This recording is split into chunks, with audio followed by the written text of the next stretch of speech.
Welcome to the Travel Squad podcast, where adventure meets inspiration. We're your hosts. I'm Brittany. I'm Kim. And I'm Jamal. Together we explore international destinations, hike epic national parks, and share unforgettable travel experiences with you, one passport stamp at a time.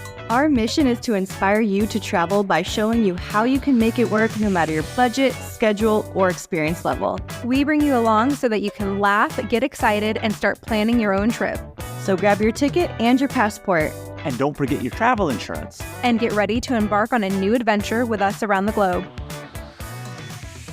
Hello, fellow travelers. Hey, squaddies. Welcome to this week's episode of the Travel Squad podcast. Today, we're going to be taking you with us to Black Canyon of the Gunnison National Park in western Colorado. So we have a goal of visiting all 63 national parks in the U.S., and Black Canyon marked number 52 for us. And we've recently made a free Black Canyon of the Gunnison National Park itinerary for you to follow along this exact trip. And it has some tips for you guys on how we would change things as well. Free on our website at travelsquadpodcast.com. So I was not with you on this trip, and I am feeling a little bit left out because this is a national park that I've had my eye on for a very long time, but it's fine. We're going to get into it. I'm going to feel like I'm there. So Black Canyon of the Gunnison, tell me about it. Is it black? You said it's in western Colorado. How did you get there? Like, what inspired you to go to this national park other than just checking it off on your list? So it's actually the last national park that we had to do in Colorado. That you get to do in Colorado. Yes, that you get to do in Colorado. So Colorado has 4 of them, and we visited one with you, Kim. We went to Rocky Mountain National Park, which was amazing. Verde. And Mesa Verde. So we went to 2 out of 4 with Kim. Yes. And if you remember, you were asking where it is. Mesa Verde is on the bottom west of Colorado. Black Canyon is north of that. When we were going to Mesa Verde, I think this was on as a potential, if you remember, but we just nixed it because we didn't have the time. Damn. And after going, you can experience this park in a day, but you really should spend 2 full days to really get the feel of it. But we should have just made that a longer trip from Mesa Verde and just continued on because we went in summer and it's actually the perfect time to go. So it would have worked out really well. So if you are planning a trip to Colorado to hit off Mesa Verde or Black Canyon, just keep that in mind that they're pretty close together and you should just do both in one shot.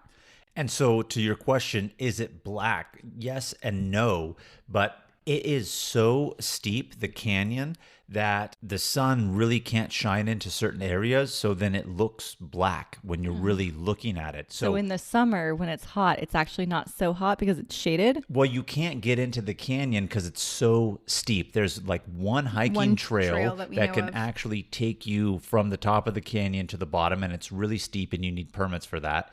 And there's one area within the national park where you can drive to the bottom of the canyon where the river is that has carved it.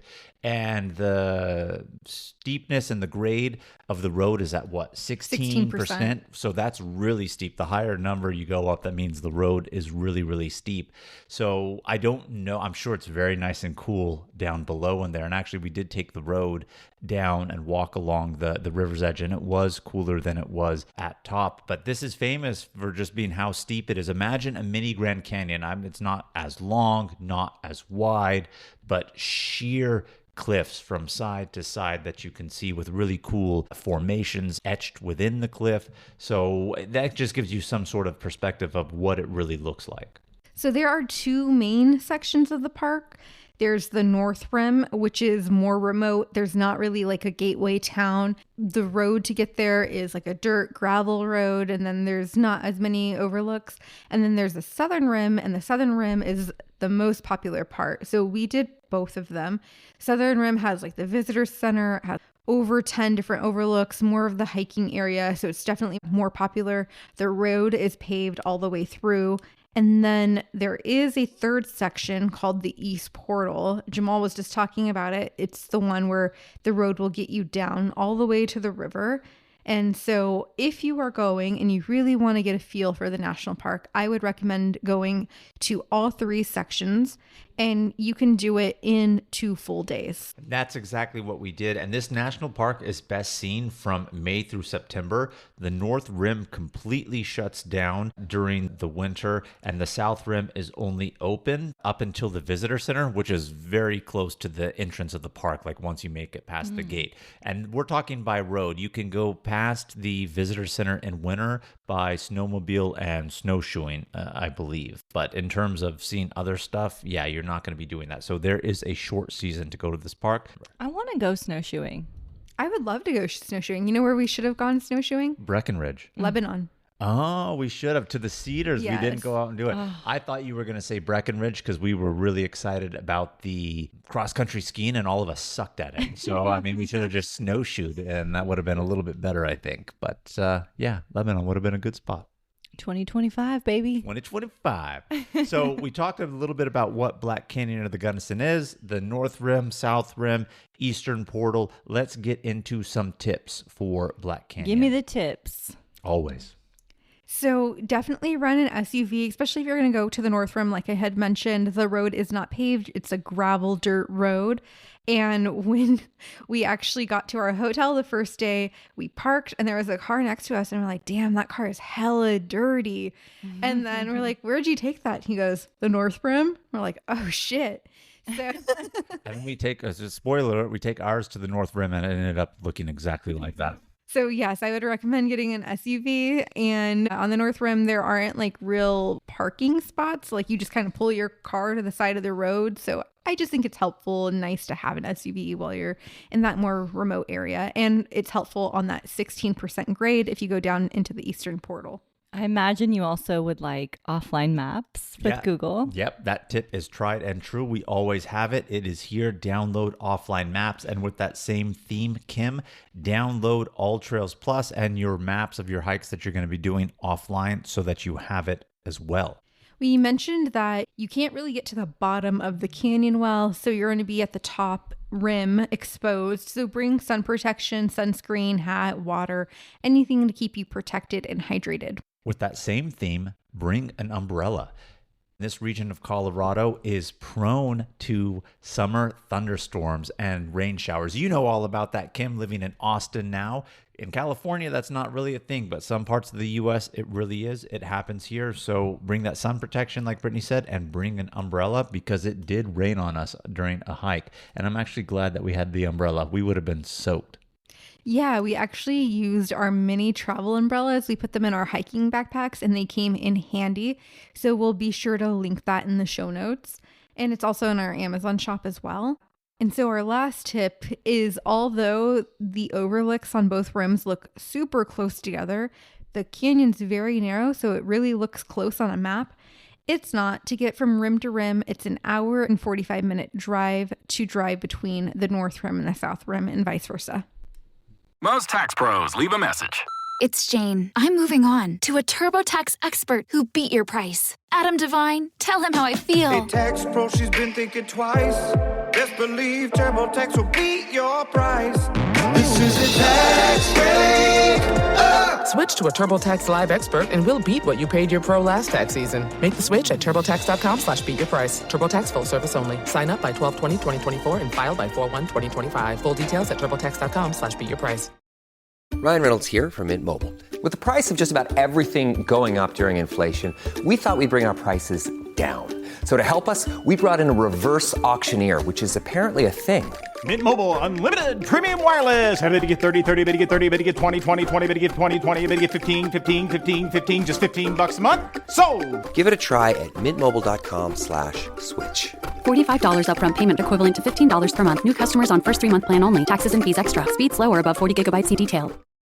ABC Wednesday. Y'all complain all day. We want books. We want paper towels in the classroom. Bet you want raises too. I'm still waiting on the paper towels.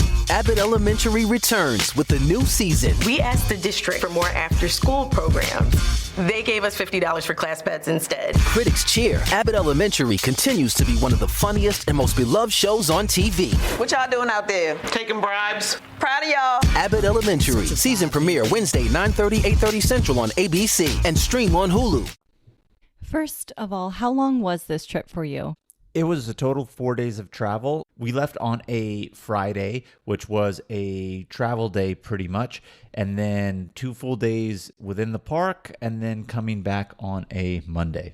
You know, you take a lot of weekend trips, which is pretty normal for people with normal jobs. But Brittany, you can kind of alter your schedule, and Jamal, you work for yourself, so you can too. Why don't you take more midweek trips? That's a great question. So midweek trips would require me to guarantee that I have those days off during the week. So a lot of these trips, I don't request PTO on a Friday or a Monday on because I work 12-hour shifts. When I work, I'm allowed to put in my schedule of how I would like it. But that doesn't mean that they necessarily have to follow that. But 2 of the days in the week, I'm allowed to put Rs on, which means I'm requesting it off without using PTO. So I'll do an R for a Friday and Saturday of 1 week and an R for Sunday and Monday of the next week. And that almost always guarantees I'll get those 4 days off. But if I were to request the Rs like a Tuesday and Wednesday, it's not guaranteed that I'm also going to have Thursday and Friday off. Oh, because it's midweek, but technically those are 2 different weeks. Well, and I would also say, too, you're required to work, what, like 2 weekends within a month, are you not? So if you put the R's on a weekend that she's not scheduled to work, she's more inclined to get those R's on a weekend because they're not going to make her work every weekend. Yeah, because they it's can't only the force 2. me to work every weekend, so I'm safe doing it on a weekend. Okay. Otherwise, we would, because those midweek flights and midweek hotel prices would be a lot better. But less crowds. Yeah. When she was per diem, we could have done that a lot more, but she's not per diem anymore, so it's a little bit harder. All right, day 1, I imagine you're flying into Denver, right? The biggest airport in Colorado. Yes, we did fly into Denver, but from Denver, it's quite a drive to Black Canyon of the Gunnison. And is that the best airport to fly into, though? So it's a 5.5-hour drive, but there are closer ones, but the closer ones do require layovers or they cost a lot more. And so for what we were looking at, Denver made the most sense for us. But you can fly into Grand Junction or Montrose, which is like right outside of the park. So flights work out for you. I would highly recommend flying into Montrose. It just didn't work out for us at the time. Montrose is the closest city to the park on the South Rim. And as a matter of fact, when we had landed in Denver and were trying to go get our rental car, we heard a Southwest flight being called for Montrose, Colorado. I'm just like, well, why didn't we book that, Brittany? And she said it was exponentially more expensive to do that. So we opted for Denver, but minus the price, there was actually a hike that Brittany wanted to do along the way, not within the national park, somewhere halfway between Denver and Black Canyon of the Gunnison, called Hanging Lakes. But it just so happens, I mean, that is a permitted hike. They don't release the permits well in advance, and trail was closed for whatever reason. Construction.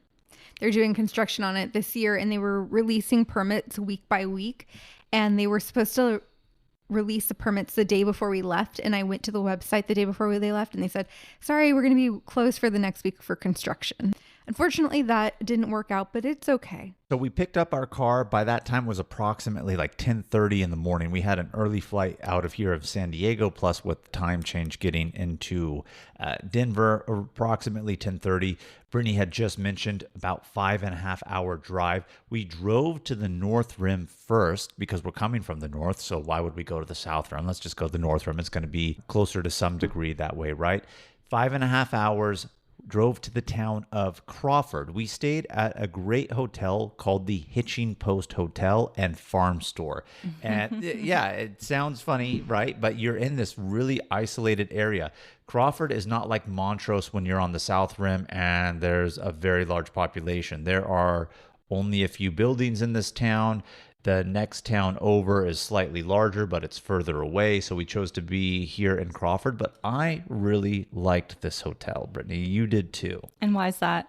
So it's just like a mom and pop hotel. It wasn't super fancy or anything, but you actually have to go into the farm store to get your hotel key. And the owners are there working their farm store. And then they're like, oh, you're here to check in. And she reaches out her hand and she shakes our hand. And it's like, it's so nice to meet you. Thank you for staying here. And that's so sweet. She like gave us recommendations. She said, oh, we do karaoke at the bar tonight. Did you do it? We didn't, because we went out to dinner in the next town over. But she was like telling us about like, you can go here for breakfast. You can go here tonight. And so personable. And then she actually even said, I saw that you've changed this reservation a few different times. So I'm glad you guys have finally made it. Aww. And I was like, oh my gosh, like they're so small of like a mom and pop shop that like they recognized our name upon check-in, which is so funny because we did book this 2 other times and had to cancel. Originally, we booked it last year and had to cancel because Jamal had a procedure and he couldn't travel. And then this year we had booked it for the weekend prior, but then we got invited to a wedding and we decided to go to the wedding and rebook this for the next week. So she did notice that. And you wouldn't even be able to tell that this is a hotel. It just looks like a country store, but the rooms are at the top level of the store because it's kind of built on the edge of a little hill there. And I told this to Brittany, you know, you check into hotels and she said it's nothing special. I'm not even exaggerating when I say this. This is the best no frills hotel I've ever really stayed in. It was like clean, it was comfortable. And I mean, it's not like really well done up. It doesn't need to be, but in terms of, like I said, no frills. Yeah, you can stay in a lot of not costly hotels that just look like crap. This did not look at all. The walls were painted really well, the fixtures and everything. So I felt really comfortable in there. I liked it a lot. And we wanted to stay in Crawford because it's close to the North Rim. But being super close to the North Rim, it's still like almost a 30-minute drive. So this is the closest you can get without like being in the park, really. So we got in earlier than anticipated originally when we planned this trip because we couldn't do that original hike that Brittany wanted to do. So we said, well, instead of waiting till tomorrow and do everything that we were going to do at the North Rim, let's go in today and at least do the viewpoints and we'll save the hike for tomorrow, get an earlier start to the day. So we checked into the hotel, dropped off our stuff, changed into some clothes that we felt a little bit more comfortable to go to the North Rim in. And we started into the North Rim. Eventually it becomes that dirt road. The car got dirty, like we said. And then they do have a visitor center here, but it's not very well staffed. And I don't even think there was a pay station. This is a visitor center where you go up to, it's closed, and you have to do like one of those like write-in tags and like make your payment. Of course, we have our national park pass. So for us, it really didn't matter, but that's how isolated this area is and so few of visitors. But we drove all the way to the end of the rim road and started at the furthest viewpoint and worked our way back. Yeah, and in hindsight, and I mentioned this in our itinerary, the road isn't meant to do that. We're doing it just because like we like to start the farthest and work our way back. But when we were driving back, we noticed that all of the pullouts are to the right-hand side when you're heading in. So I think it's meant for Which is the side of the canyon. Sorry, I don't mean to interrupt you, but just the side of the canyon. So if you are going, just start at the very first viewpoint and just work your way to the end. And the one at the very end is where the last bathroom is, other than the one at the visitor center. And so it works out that way. But we did things backwards because we're us. So we started at a viewpoint called Kneeling Camel View. We did not see what was supposed to look like a kneeling camel. Yeah, it's named this because apparently one of the rock formations is supposed to resemble that. We did not see it, but nevertheless, the viewpoint was equally impressive. I didn't need to see the fake camel in the rock to really appreciate the canyon that I was looking at. And we went to 5 different viewpoints. Went to Islands Peak view next. And so it just has like these really big peaks rising from above the canyon. So good view there. And then we made our way to Big Island, which has what looks like a big island in the middle of the canyon. But at all of these overlooks, they're really short from the road. So like 2 to 5 minute walk from the road, if that. A lot of them have views of the river. You can see how deep it is, how steep it is, how beautiful it is. There's literally like a sheer cliff, and then you look down into the canyon.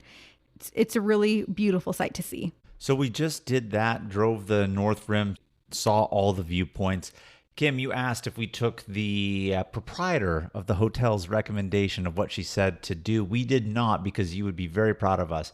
We went to the next town over, which was called Hotchkiss, and we got Thai food. In that remote location, you found Thai food, huh? You know, I feel like Thai food is one of those things where If you can find it, very rarely, even in a remote location, is it bad. It may not be the best, but it's palatable. But sometimes in remote locations, you go places and you think something looks good, and it's absolutely not. Thai is always usually a star hitter. So we're like, let's go get some Thai food. You're kind of right. Like, I don't think I've ever had bad Thai food. Well, I know where we had bad Thai food. No, one it time. wasn't bad. Cusco, Peru was it bad. Wasn't Thai bad. It wasn't bad. Mine wasn't. It was okay. Coming from the girl who thinks Bishok is good ramen. So, I will say this. The first time I did not like Bishok, but the second time we went, I was like, my perspective changed a little bit. So it's just one of those things I like to rag on you on about Bishok, Kim. But Pahrump in the middle of nowhere had a good Thai. It was spicy as fuck, though. It was. It messed up my stomach. Someone paid for it. My stomach paid for it the next day right before a hike, but it was so delicious. Way to Havasupai Falls, we stopped and got Thai, and that Thai was middle of nowhere. Also good. So this was also middle of nowhere. It was called 476 Eatery. They had Thai food, which is what we got, but they also had some sushi and some other options. And they asked us if we had reservations. So it does get bumping in Hotchkiss, Colorado. Bumping enough for reservations.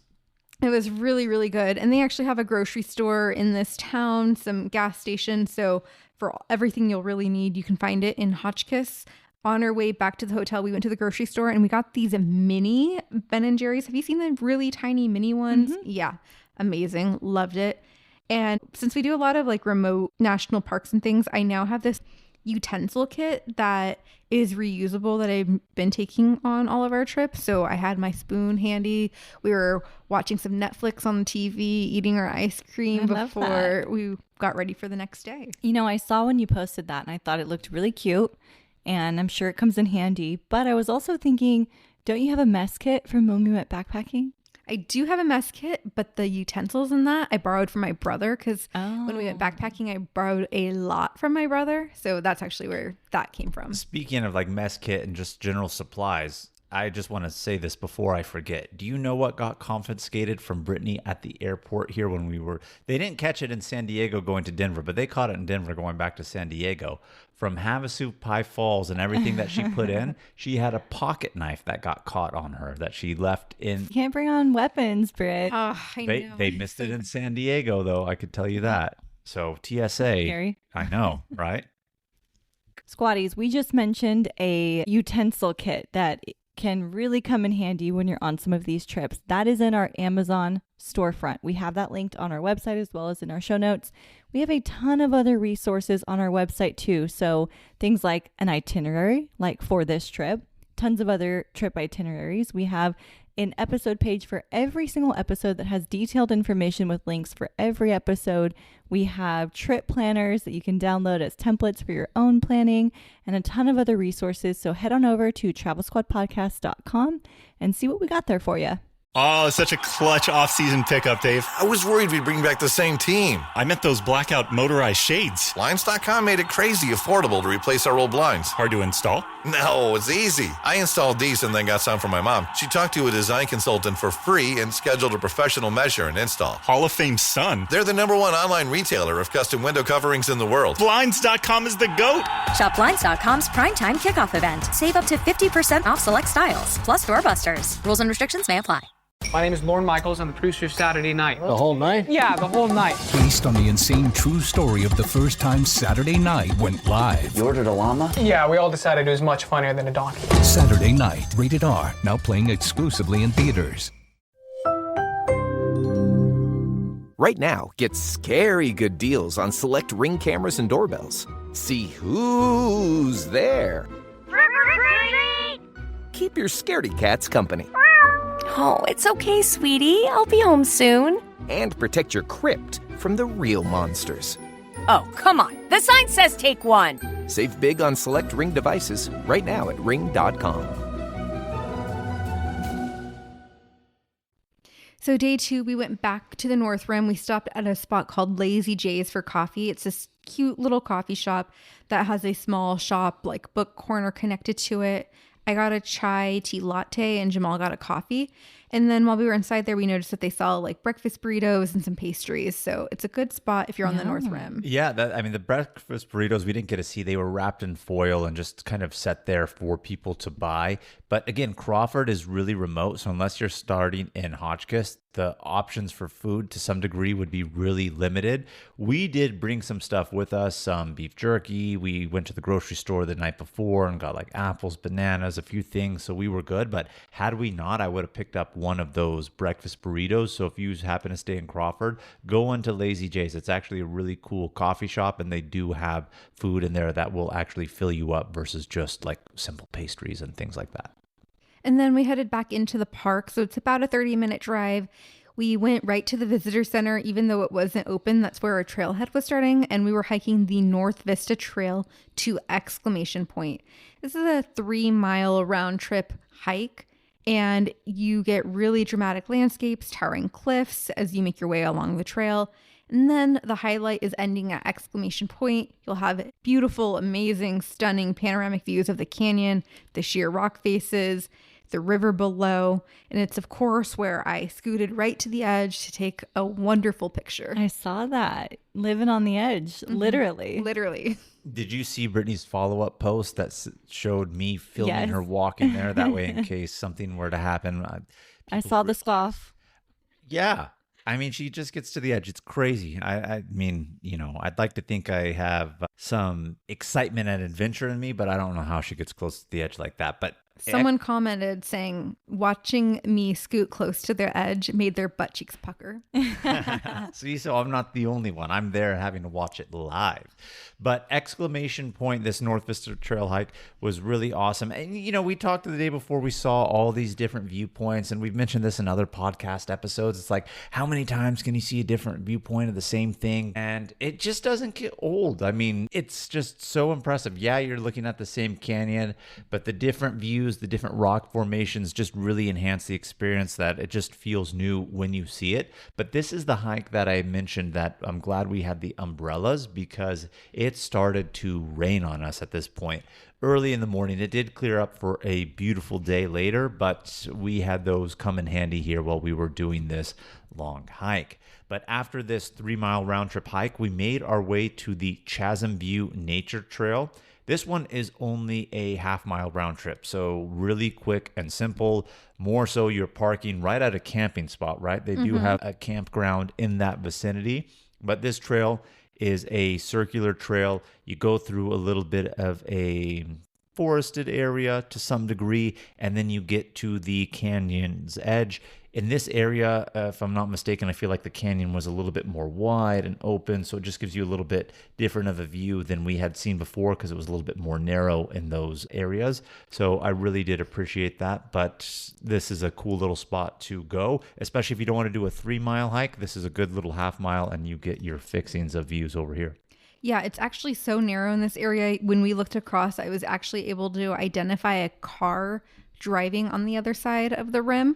So that was pretty cool to see. And then when we finally did get to the other side, I was able to figure out where we had been standing at Chasm View. So really close together. But after we did both of those trails, we went ahead and made our way to Montrose. This is the gateway of Black Canyon of the Gunnison National Park South Rim. Kind of like Gatlinburg is to the Great Smokies. Oh. So it's like that gateway town that you have before you enter the national park. Before we go to the South Rim, North Rim we know is more remote. Did you see a lot of people on the trails? So on Exclamation Point, we pretty much had the trail to ourselves on the way there. On the way back, we probably passed 6 other people. At the viewpoints, the first day that we came, we only came across 2 people total. Some of the viewpoints we had by ourselves. So the most crowded trail we came on was the Chasm View Nature Trail, and probably because it's really short and it's right next to the campground. So we made our way to Montrose. We were hungry by this point because we got a few hikes in us and we hadn't really eaten much. So we stopped at Colorado Boy Pizzeria and Brewery. This is a Montrose staple. It's located on the main street in downtown Montrose, and they have delicious beer, pizza, salads. We got 2 beers, and then we got a sweet calabrese pizza. Ooh. It had garlic oil, mozzarella, capicola ham, goat cheese, red pepper flake, a Calabrese chili, and a yummy hot honey drizzle. That sounds so good. This one was really good. As a matter of fact, we knew that we were going to be coming here both days because we looked at the restaurants in Montrose and there's lots of good options. But for whatever reason, when we're traveling, just pizza always really hits. And so we said to ourselves, well, this one is a garlic oil, not traditionally a red sauce. And we were thinking, like, even though that description sounds so good, and even as we just read it out loud, I mean, you did the same thing, right? Like the oohs and ahs, it was absolutely freaking delicious. We were like, okay, well, we probably think we might want the alternative option and red sauce one the next day because we envisioned that one being better. And it was delicious. We'll get to that on day 3 when we talk about coming back here, but this one was fire. This was our favorite pizza that we had. So if you happen to be in Montrose and come here to Colorado Boy Pizza and Brewery, get the sweet Calabrese. You won't be disappointed. Do you remember what beer we got? I forget what we got, but it was their Mexican lager. It was nice, light, but paired really well with a pizza. So definitely good. Go in, grab a drink, grab a pizza. I didn't want to get anything too heavy because I knew Brittany was going to want to go into the South Rim that day and probably do a hike and get ahead of schedule since we were already ahead of schedule from doing the North Rim viewpoints the day before. Yeah, I didn't want to drink anything heavier, but their beers are equally as good here too. So then we did drive into the South Rim. We went to the furthest we can go, and then there was a hike there that we wanted to do. It was called the Warner Point Trail. It's only a 1.5 mile trail round trip, but this trail is interesting because you get to see more of the landscape near Montrose. And so you see what kind of looks like sand dunes, but they're not. They're like more like rolling hills and there's more farmland. And so it's a completely different view. And then you finally like kind of turn in and you get all of the amazing canyon views. It also has one of the park's highest viewpoints and it has great views of the canyon, of course.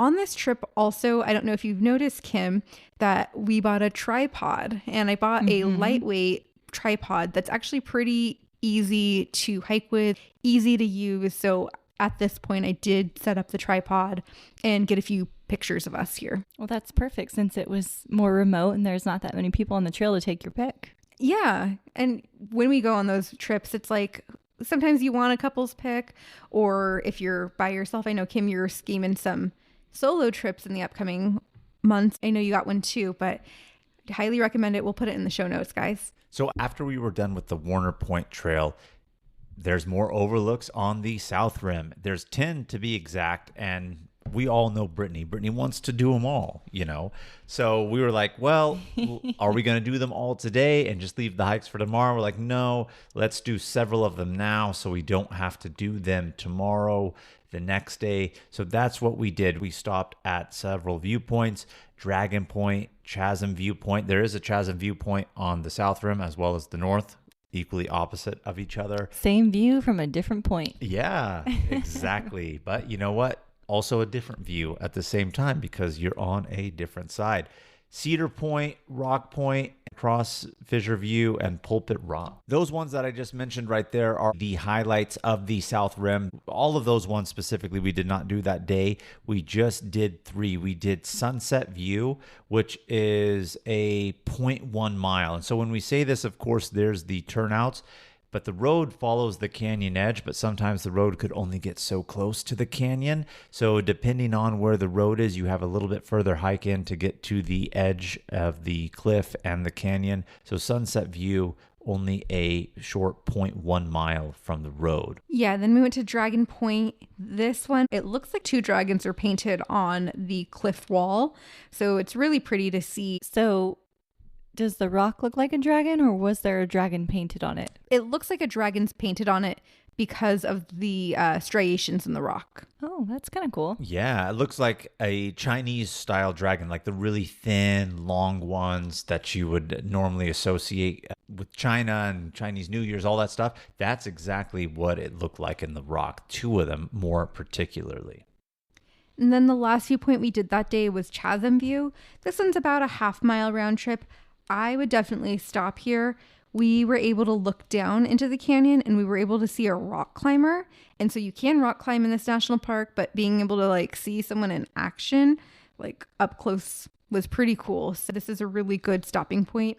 Jamal had mentioned like how many viewpoints can we see? There are about 10 viewpoints on the South Rim.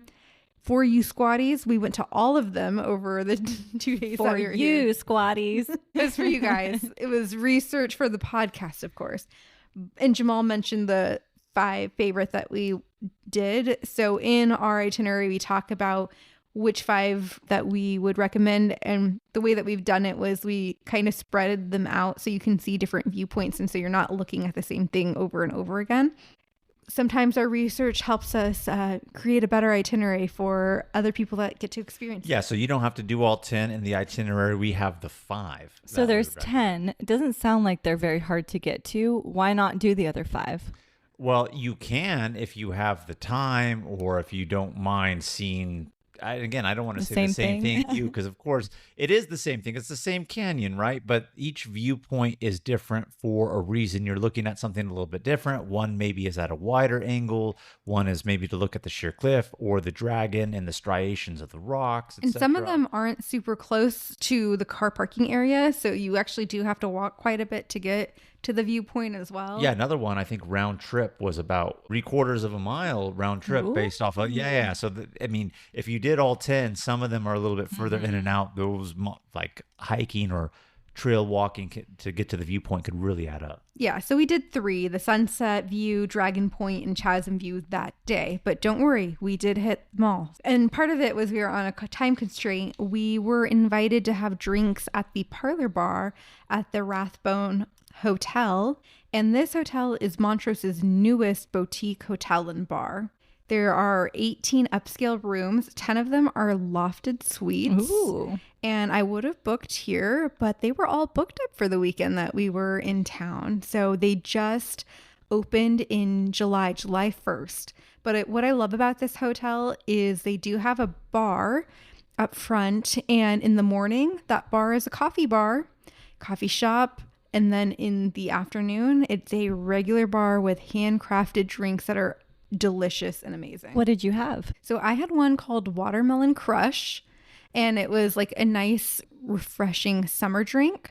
And then I had another one called Hot Girl Summer, which was like a spicy margarita. That one was good. And then Jamal had some more manly drinks. Yes, I had one called the Black Canyon Manhattan, which is very similar to an old fashioned. And then I did have a old fashioned, but not a traditional one that they make unique. So the bartender that they have in there, of course, they have traditional cocktails, but then he'll add his own variation or spin on it. Of course, you could get them traditional too, but a lot of their specialty cocktails, like their house cocktails that he has created, they use a lot of ingredients that are local to the region. Like, for example, one of them used their local corn that they have to make the alcohol because they grow corn a lot in that region. Yeah. That's so unique. Mm-hmm. One time me and Brittany went to a spa and they had corn tea and I actually liked it. How was the corn booze? It was good. Won't say that I didn't like it. And anytime I hear something that, it's local from the region, I appreciate it even more. So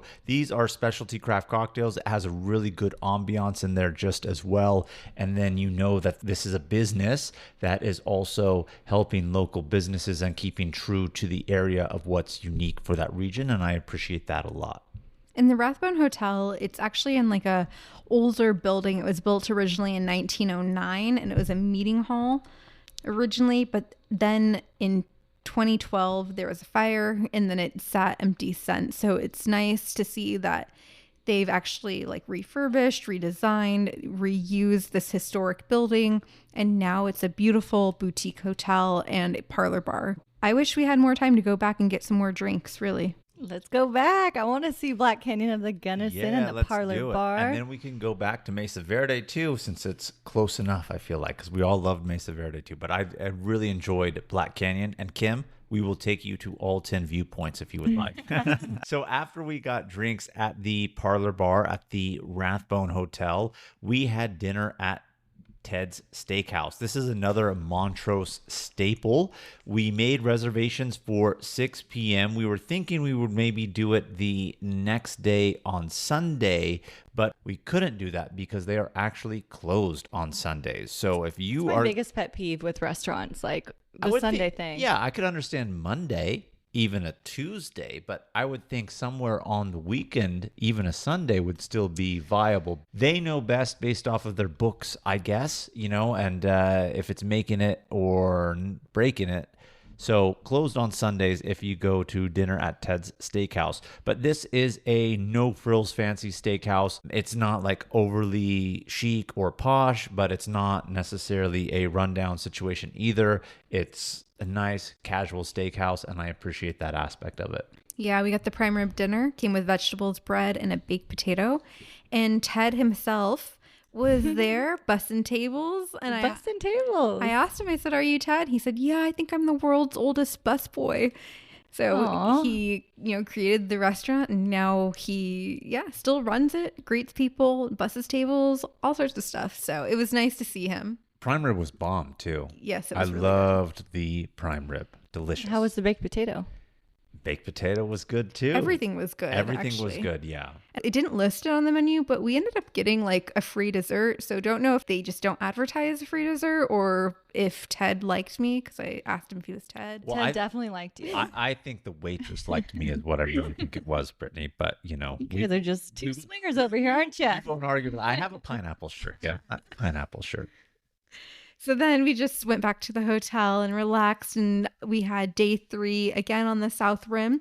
Had to do another hike. This was actually our favorite hike. It was a combined trail of 3 different hikes: the Oak Flat, Uplands, and Rim Rock Nature Trail. Averages to be about 3 miles when you do it. Would recommend doing it counterclockwise. Will take you about 2 hours. And again, more amazing canyon views. You think, like, how many amazing canyon views can you get? You can get a lot.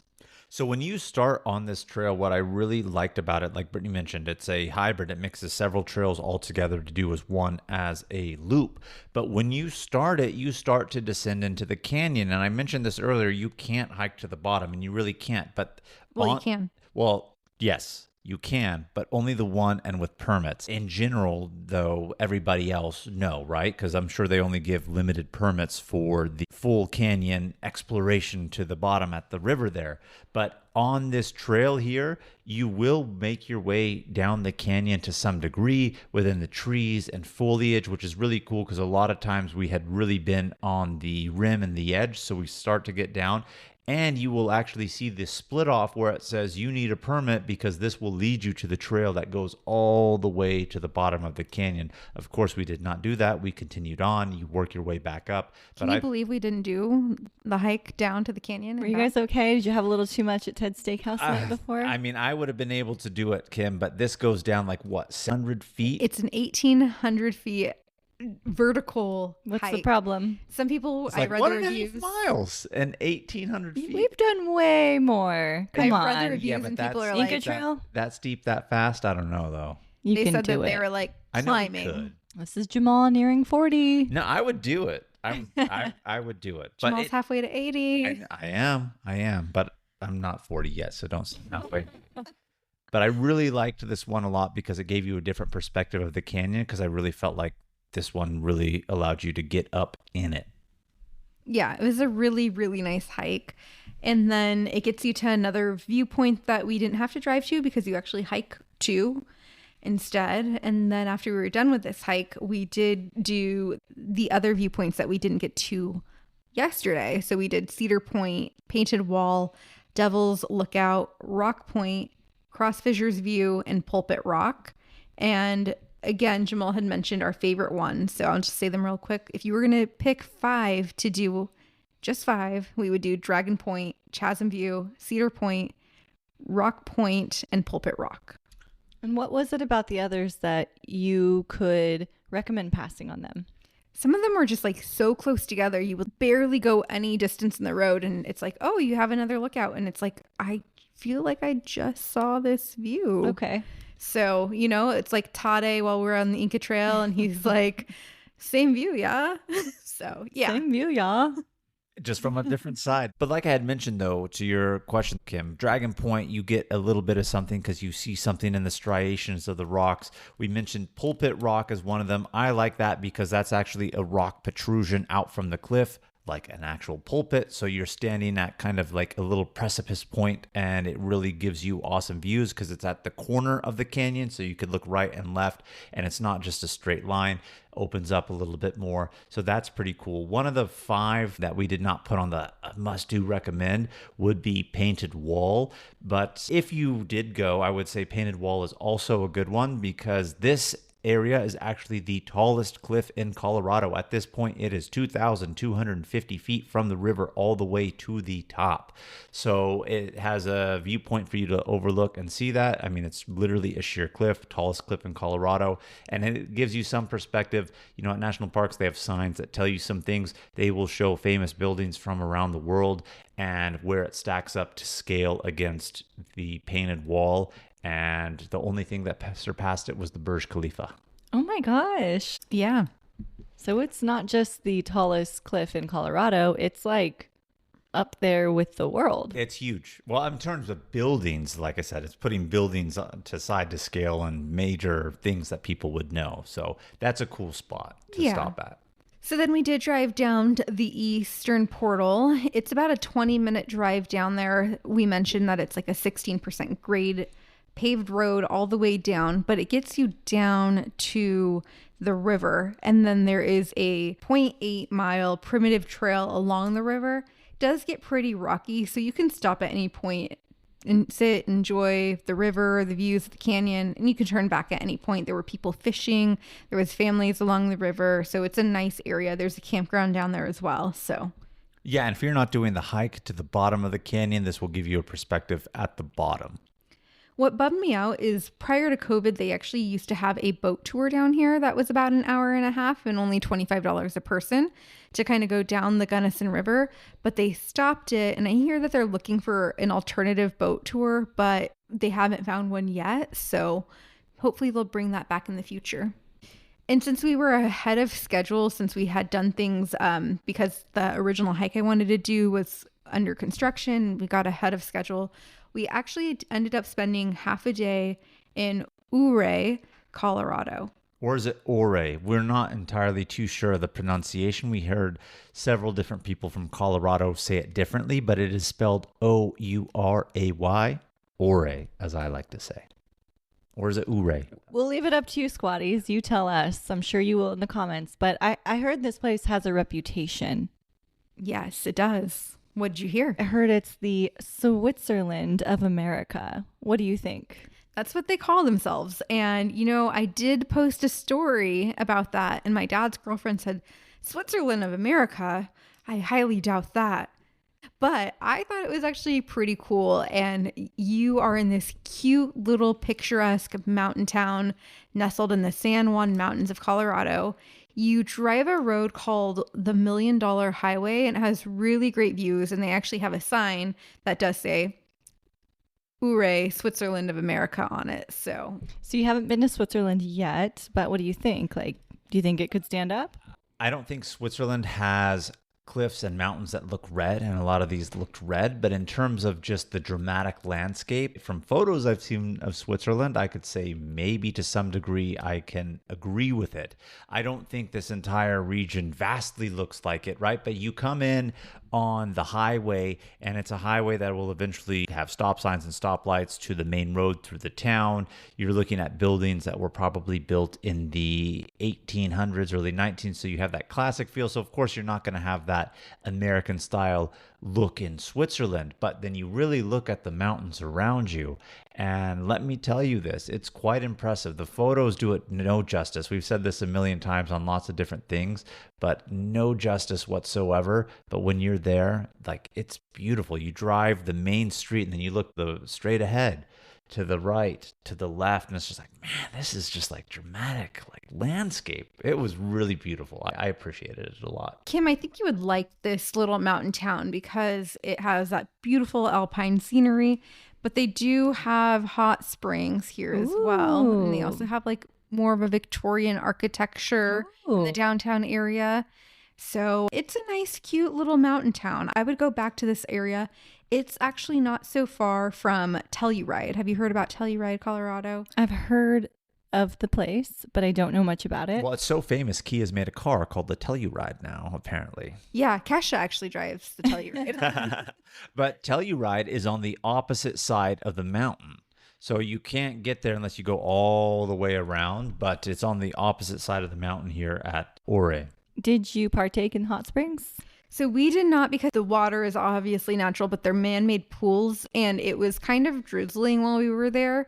And we had some other things on our list, but we did pass by them. When we passed by it and looked at the photos, it just looked like a public pool. It was not very well designed, kind of like square and rectangle shape. They had like an adult section and a kids, but then they had like a little play structure area, it seemed like, with a slide. It just didn't feel like, yes, a hot springs type vibe. I'm looking at a picture of Ure Hot Springs, and it looks pretty cool. They do have that square pool, but then they have these like wavy shaped pools to the side. Well, you are a hot spring girl, Kim, so I think that's probably why. So we ended up doing a small hike called the Box Canyon Falls. And this canyon was formed by a creek that has carved its way through the rock, of course, creating a very steep, narrow wall. And there's a waterfall coming out of it. And it's very dramatic and it's powerful. And you are basically along like this canyon edge or on top of it looking down to see this. You do have to pay to go to this hike. So it's only about $7 or whatever. And we did do the observation platform. And then we also did the hike to the top to look over everything as well. If you're going to come here, I would highly recommend doing the Box Canyon Falls hike. Really cool. The overlook, it's a bridge over the top of the falls. It was really windy when we were up there, and it will actually lead you to a tunnel that they've carved through the rock that you can continue a trail, but you would leave the premises of the falls, so you really wouldn't want to do that unless that was the last thing that you did. So we just turned around, went down, got even closer. Then there's a catwalk that follows along the canyon above the water that will lead you to the falls as it's coming through the rock. So just really cool, really unique. And then they have a nature trail that you can take when you're done to kind of circle around. It's very small, but really unique perspective to see a dramatic waterfall and landscape that they have out here. And then we went to the lookout we were telling you about on $1 Million Highway, where they have the sign for Switzerland of America. Really good views. You can get out, take pictures, and you have an overlook of the town as well. And then once we were done there, we actually went into the downtown, which is only a few blocks long.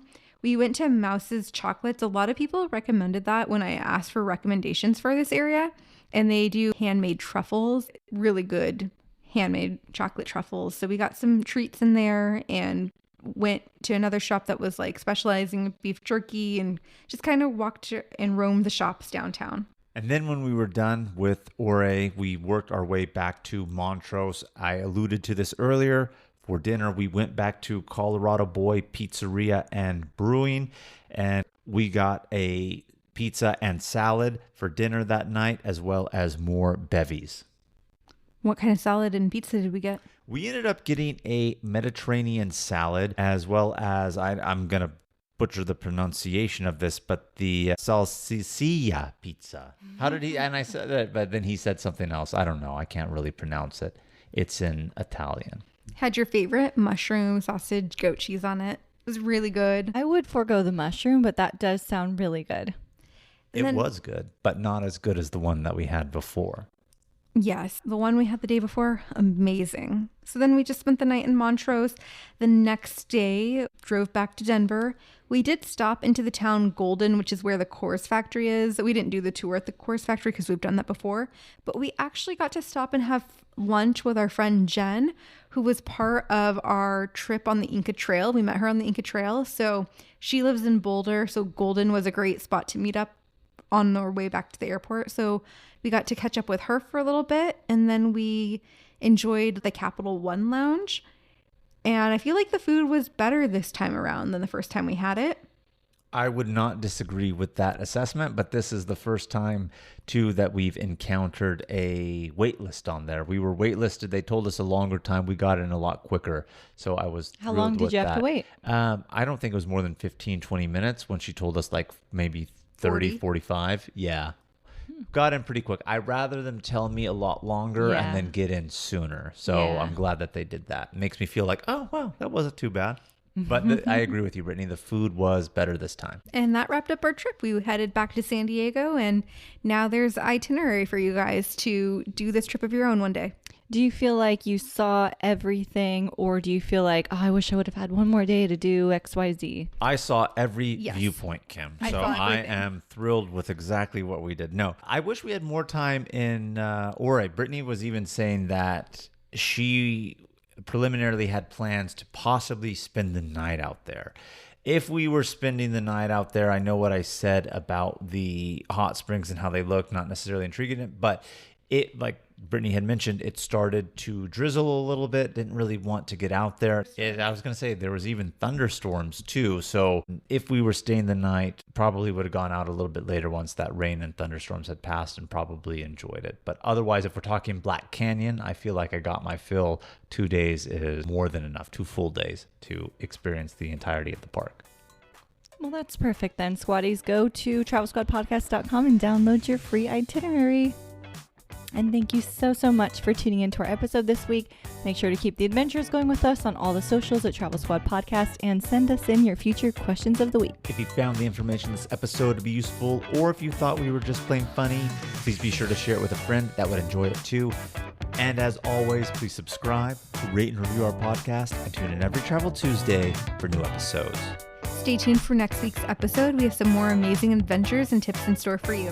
Bye. Squaddies.